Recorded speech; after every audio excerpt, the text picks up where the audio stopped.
Hello, welcome to the class. My name's Paddy. Today we're going to be talking about skills for part 3 of the listening. If you have any questions after you watch this class, you can click on the chat icon at the top of your page here. Send us a message with any questions that you have. This is the first class of 2 classes, and this video will last just over 20 minutes. First, we're going to talk about how to predict answers for questions with a gap to complete. And then we're going to look at how to avoid distractors when you're listening. So by the end of this video, you will be more aware of these 2 skills. During this class, there will be some questions for you to answer. You can find these questions below the video. I will tell you when you need to answer these questions, and I will give you about 10 to 15 seconds to do so. Okay, let's get started. So, what do we mean when we say predicting the answer? In the listening test, there will be several types of question where you need to complete a space with a word that you hear from the listening. When we predict the answer, we look at that space before we listen and we try to guess what kind of answer it could be. The type of questions where you have to complete a space include completing forms, completing notes, completing sentences, completing summaries, or labeling diagrams. It can often be quite difficult to know what word to listen for without the context.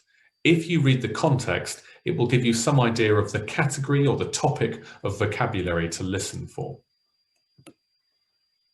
Predicting is when you guess the answer before you listen.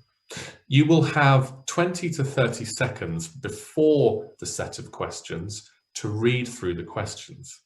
You need to use this time to predict those answers so that your ears know what to listen for when the recording is playing.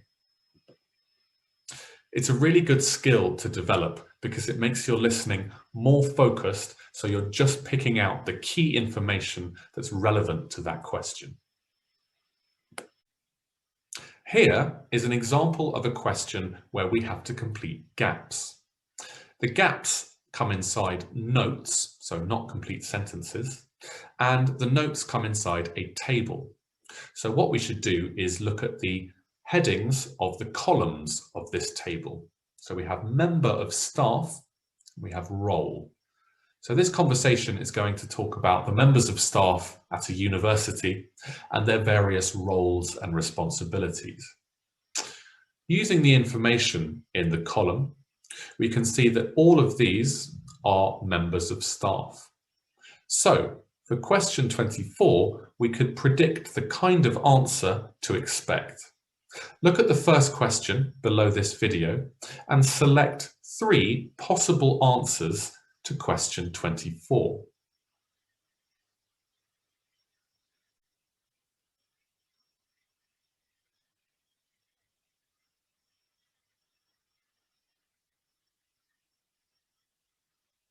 Question 24 is probably going to be something like professor, teacher, or instructor.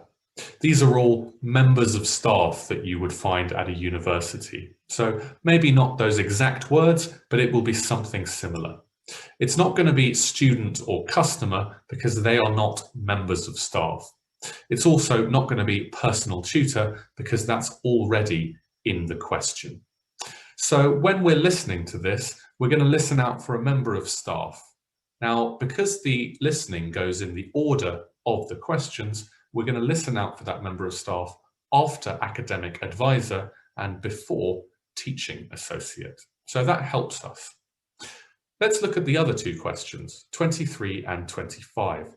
Now, these come in the notes, so it's less easy to predict what they're going to be. It's not as simple as number 24, which will just be one word for that column. However, we can use the surrounding context of these gaps to give us an idea of what kind of word to expect. The first thing to focus on is the word class. The word class is whether a word is a noun, an adjective, an adverb, or a verb. Look at the next question below this video and think about the word class for both question 23 and question 25. What do you think is the word class for both of these? Is it A, a noun, B, a verb, or C, an adjective? Choose the correct option.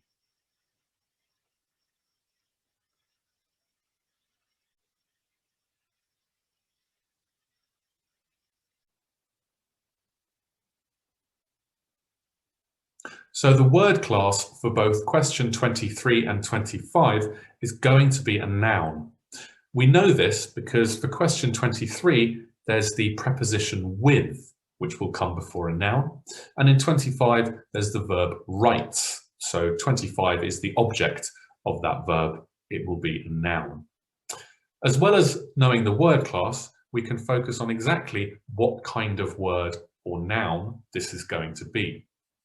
Looking at question 23 and thinking about the verb help and then with, do you think this is going to be a situation or a task, or is it going to be a person?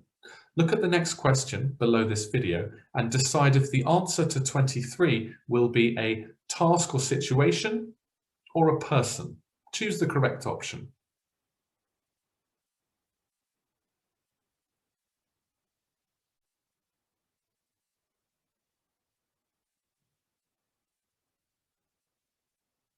Question 23 is going to be a task or situation, not a person. We help somebody with a situation or with a task. We do not help with somebody. So the grammar or the language there can help you predict an answer. The preposition in 23 comes before the answer, but in 25, the preposition comes after the answer. This also gives us some information. For. Writes something for students. What does that preposition tell us about the answer to 25? Look at the next question below this video and decide what that preposition for tells us about the answer to 25. Is it A, the answer will be a text that he or she writes about the students? B, the answer will be something that the students receive? Or C, the answer will be a text that the students write? Choose the correct option.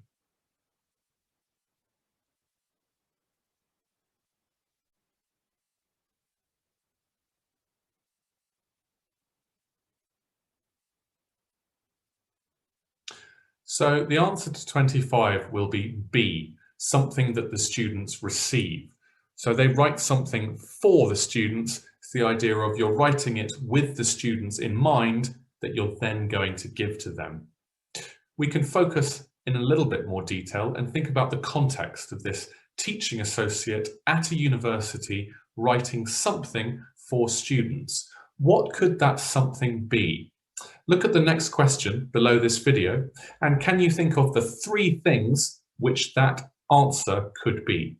We have either novels, emails, reports, exams, tests, or letters. Choose the three possible options.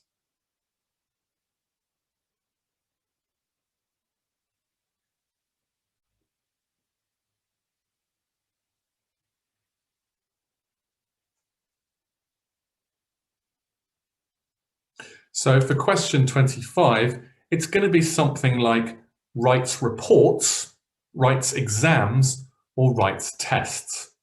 It's not going to be something like emails or letters because you don't write emails for somebody, you write emails to somebody. So again, that preposition is helping us narrow down the possibilities for that answer.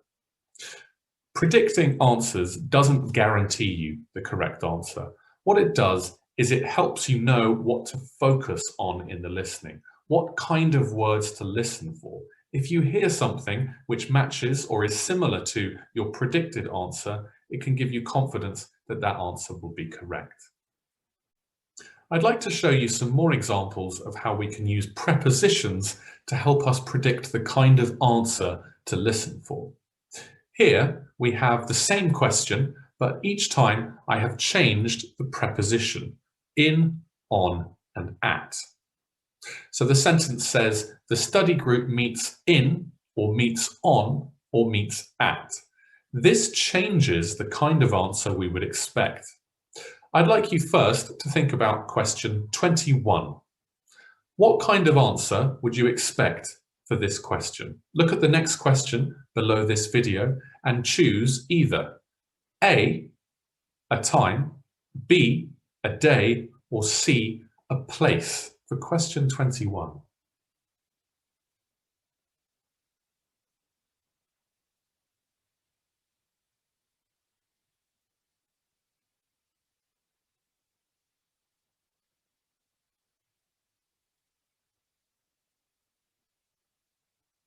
So question 21, we can be sure will be a place.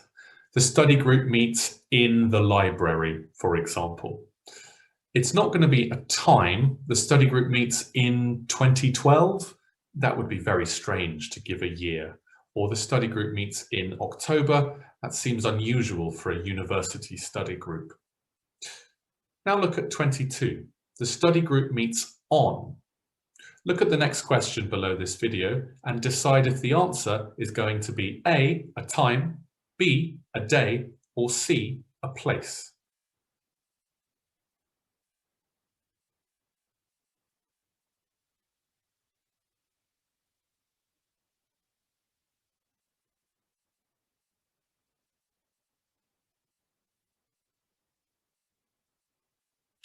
"22 is going to be a day. The study group meets on Saturday or meets on Monday. It's not going to be a place because although on is a preposition of place, you don't meet on the library or on the cinema. That would be very strange. Finally, 23. The study group meets at. Now, at could be two possibilities. So this time, choose two possibilities out of A, a time, B, a day, or C, a place.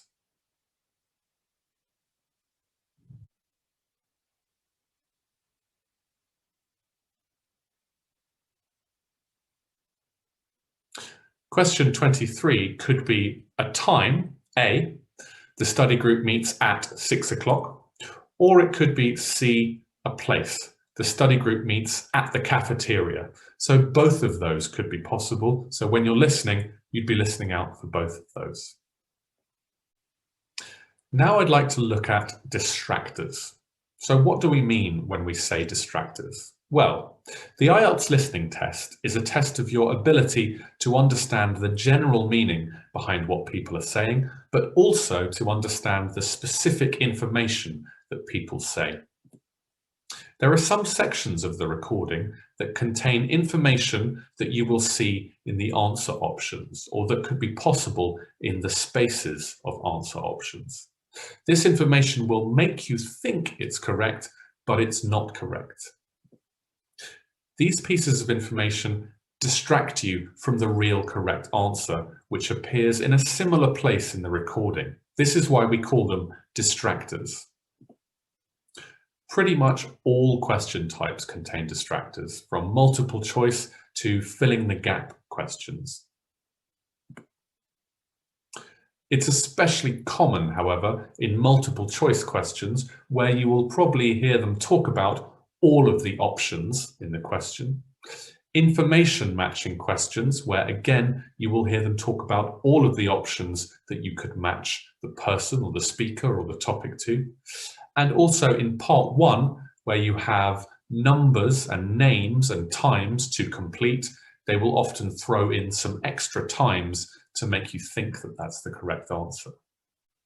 Here is an example of a question where we might hear distractors. This is a completing the space question for a sentence. Let's read the instructions first. Complete the sentence below. Write no more than 2 words and or a number for each answer. So here we could write 1 word, we could write 2 words, we could write 2 words and a number, or we could just write a number. Now let's read the sentence.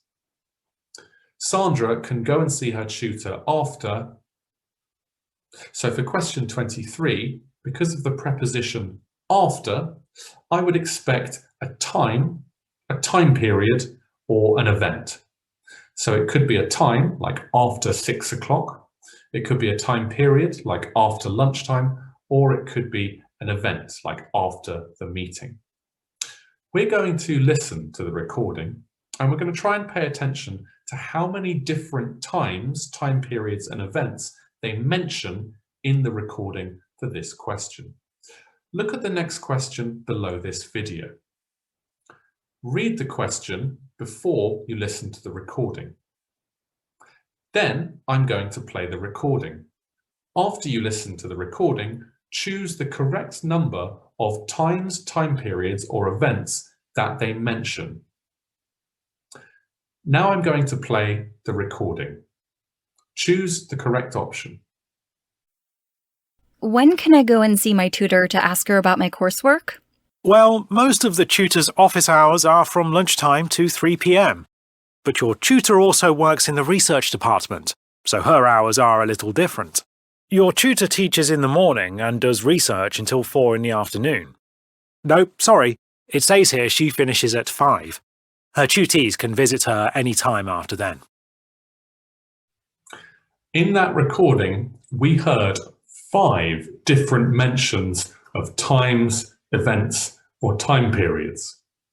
We heard 3 p.m., we heard in the morning, we heard lunchtime, we heard 4 in the afternoon, and we heard 5. Now I'm going to look at the audio script and show you where we see those distractors. So this is the audio script for the recording that we just listened to. Let's read through it and try to find those distractors.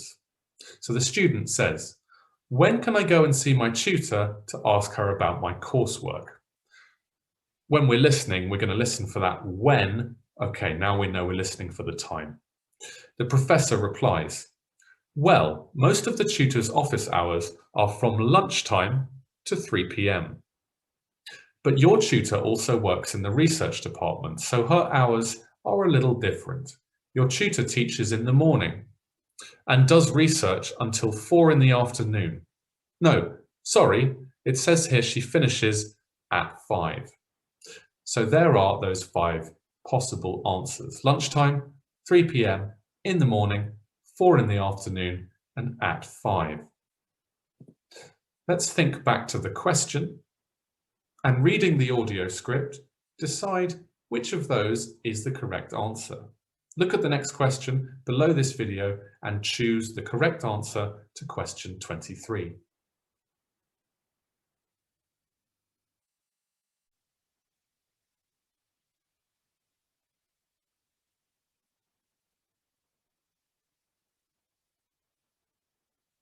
The correct answer to question 23 is 5. For our answer, we could write 5.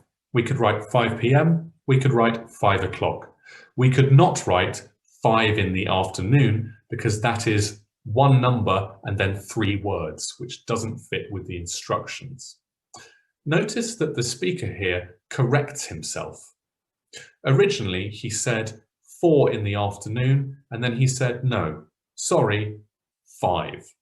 This is quite common, and it's a way of distracting you because you will write down the first thing you hear and then forget to include the real answer.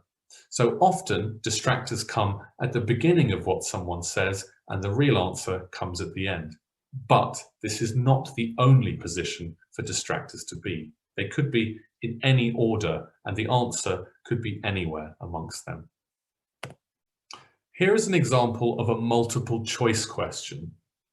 In this case, the distractors are the options of the question. You will hear the recording speak about all 3 options, but of course, only one of them will be correct. Let's read the question. All essays must be submitted before the deadline, unless. So this word unless suggests that these options are the exception to this rule.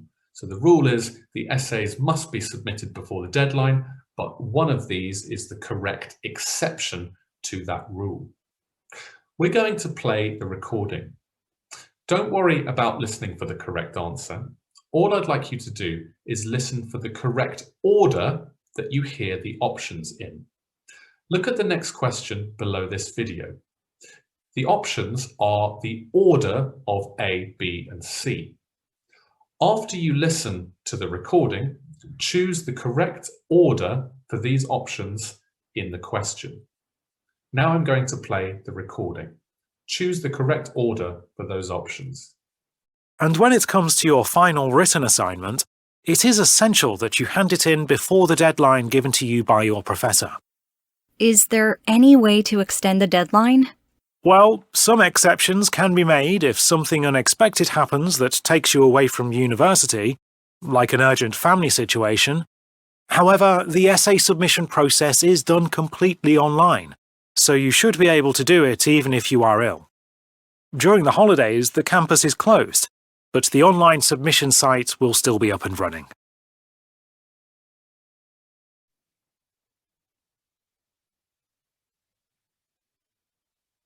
So the order that we heard those options in was B, A, and then C. So in this case, they didn't follow the same order as the options. Now let's look at the audio script and try to find the correct answer. Here is the audio script. We're going to listen again and read the audio script. You will find those three possible answers. I would like you to choose the correct answer to question 26. Look at the next question below this video, and when you finish listening, choose the correct answer to question 26. And when it comes to your final written assignment, it is essential that you hand it in before the deadline given to you by your professor. Is there any way to extend the deadline?